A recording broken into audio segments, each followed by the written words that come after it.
having some trouble with Zoom, but I did want to come and say something. And um, today is April 10th. It is it's an Aries 1 day, if that makes sense, an Aries 1 day.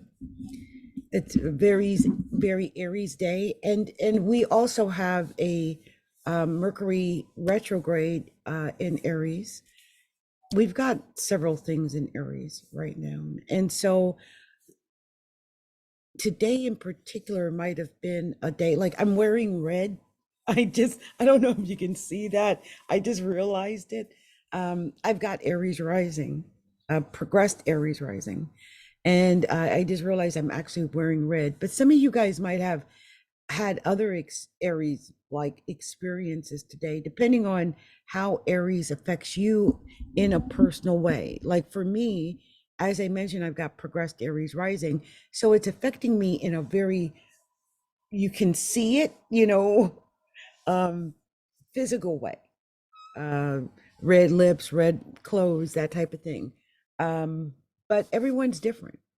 And so, depending on where Aries falls in your chart, you might be expressing that Aries energy in various different places in your life.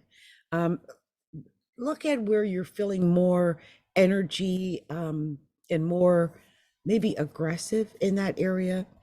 I wouldn't say I feel aggressive when it comes to my physical self, but I've been doing the 21-day dance challenge. I haven't done it the last couple of days. The whole thing is to do it within 30 days, so I'm still good. But I had some issues with Facebook, and that was all due to some communication issue between Facebook and I, and the licensing of my music. How very third house is that, which is where Aries is in my natal chart. It's in my natal third house. And so at this point, I thought I would just come make a video, say hello, see how you guys are doing, see how you managed the solar eclipse, the death comet, and the Mercury retrograde all happening at the same time. And of course, the new moon in Aries itself. So I would love to know how that's affected you. For myself, like I said, it's in my progressed first house, so there I was a little ill. But everyone's different. It could have affected you in a completely different way, and I'm really interested to see if anyone had anything major. Now, I can tell you something that I thought was kind of interesting. My daughter has a lot of fifth house emphasis in her chart natally, but Aries is falling in her um, well, it's my fifth house here in Seattle. So my child, but she has a lot of fifth house anyway, and naturally Libra I think is around her fifth house and sixth house. So I told her to play the lottery, and they actually hit a little bit, like just a little bit, but it was just the idea that they actually got something. And I felt like this was a great time for her to do the fifth house thing. So, depending on where it's at in your chart, that could tell you where you should be doing your thing. In my case, it's my physical self. So, I've been working on myself, but everyone's different. And I hope whatever this, I want you to understand that this eclipse, this solar eclipse that we just experienced, this moment was setting us up for the next 2.5 years. It wasn't just now.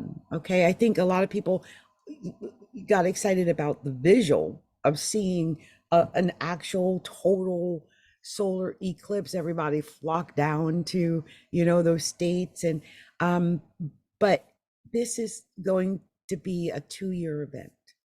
So we could be affected beyond what we experience in the next 2 weeks. So it's really important that I just felt like it was important to mention that, because I don't think a lot of people realize that. And this is a time for you to set your intention in the area where this Aries falls for what you would like to accomplish or see happen in the next 2.5 years. So good luck to you, Aries, or everybody. wherever Aries is in your chart. Good luck to you, so that you may really pay attention to that area, hone that area in the next 2.5 years, so that, you know, I just feel like if we build that area up, it will not be a weakness, it will become a strength. And so, find out where Aries, 19 degrees of Aries, falls in your chart. And that's the area that you want to work on over the next 2.5 years and fix in your life. Okay. Much love to you. This has been Adrienne, Capricorn Tigress of Astrology, A Look Inside. And if you haven't already done so, be sure to go buy Astrology, A Look Inside and sign up for a newsletter, check out all the different things going on there, and stay in touch. Okay. Much love, much light, and many blessings.